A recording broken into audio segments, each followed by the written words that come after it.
This is television for the Isles of Scilly, brought to you with Truro and Penwith College and the Scilly Lottery.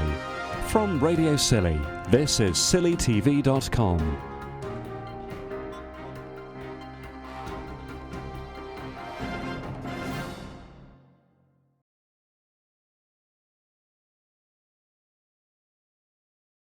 Excited, really, yeah.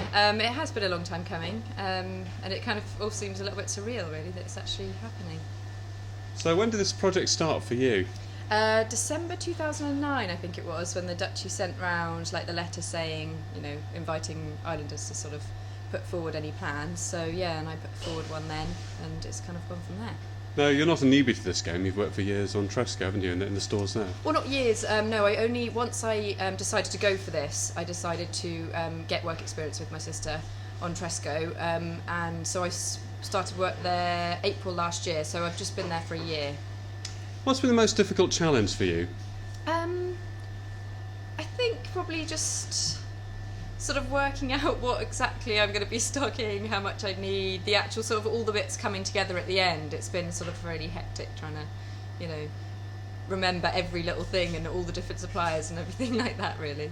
How difficult has it been getting supplies? Because, you're just one small store, you don't have any sort of buying power like the sort of big supermarkets, or even a much bigger store that, say, on St Mary's if there were one. So does that make it quite difficult?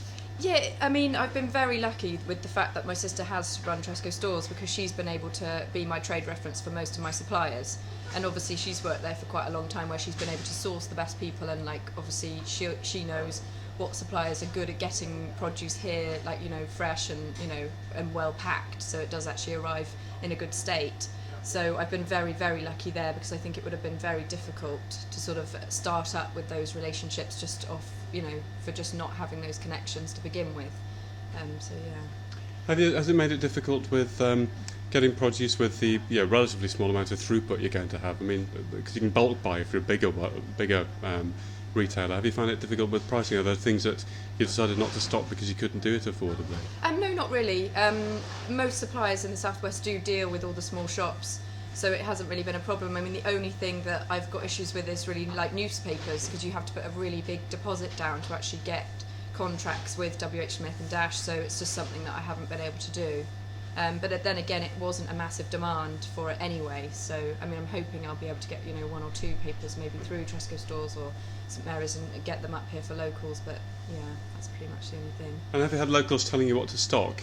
Well, I sent round a questionnaire when I first started to sort of get a feel for what people did want in the shop, so that's been really useful. But again, over the next few weeks, and probably tonight when I have the opening party, I will probably have pen and paper there for people to write down what they do want, and I'll obviously do my best to stock it for them if I can source it. Anything surprised you about people's wish list? No, I don't think so. I think it was all fairly straightforward. Wine. What? Lots of wine? Well, yeah, the campers, that was the biggest thing. I think they all had wine on there, so yeah.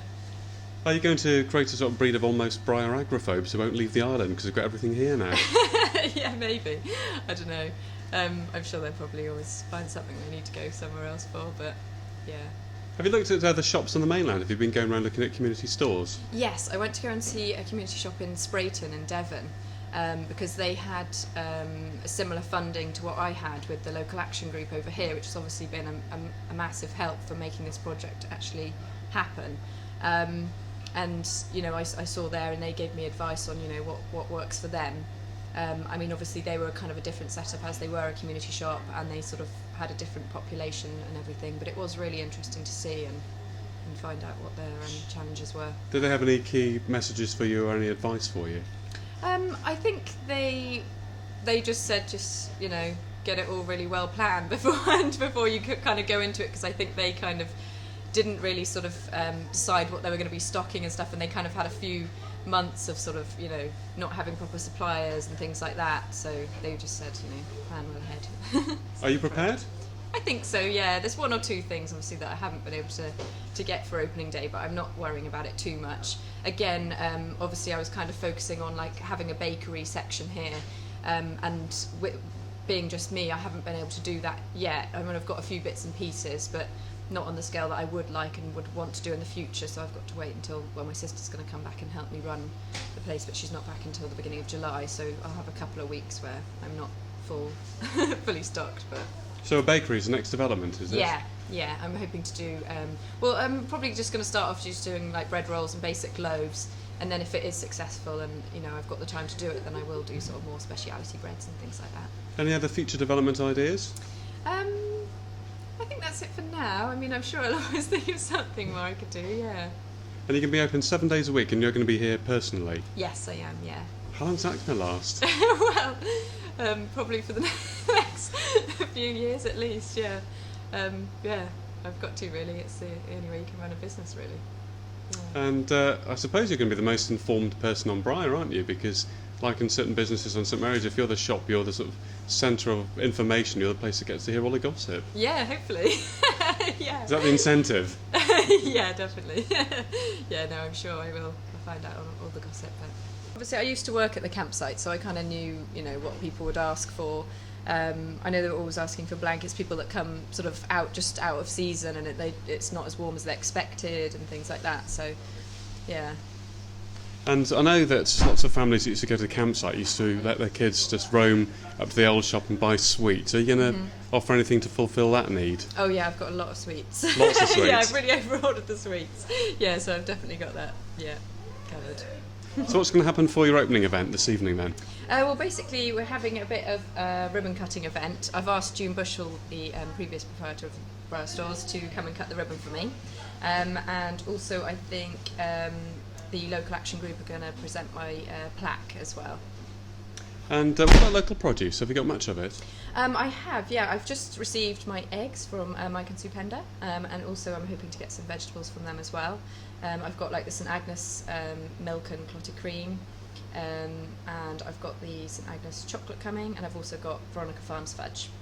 Do you intend sort of sending items to other islands? Are you going to be a mail order facility, or a sort of an Ocado from Briar, if you like, by a boat?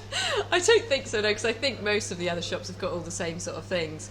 I am hoping in the future to be able to do sort of like hampers, perhaps for like Christmas things, like, and promote it through the summer and have sort of an Isles of Scilly hamper and be able to have all the different things in. Sort of people can obviously mix and match, but it would be nice to sort of for people that love Scilly to have the St Agnes chocolate and the fudge all in one Christmas present. And what's your opening hours going to be? At the moment I'm doing 9 till 5:30, and then Sundays 10 until 1. And probably when the campsite fills up, I'll open till 6 in the evening, because it's awkward with the boats when they come back. There's not a lot of time for them to come and shop. So. And of course, it's an all-year-round service. So, yeah. What about the winter hours? Yeah, same again. I probably won't be open on Sundays, but other than that, I'll be open 9 till 5:30. When are you going to get a holiday? Never. This is it now. Till the rest of your life. Pretty much. Yeah, until I can afford to pay someone else to run it for me. Has June given you any tips? Yeah, she has. She's been really helpful with, telling me how, what she used to stock, what used to sell for her, and what worked well with her, in terms of like the baking side of things as well, like pasties and cakes and things like that. You're probably one of the only shops, or one of the very few shops in the country, that won't have to worry about shoplifters. No, yeah. Well, I don't know. I'm sure there's always someone around, but yeah, hopefully not.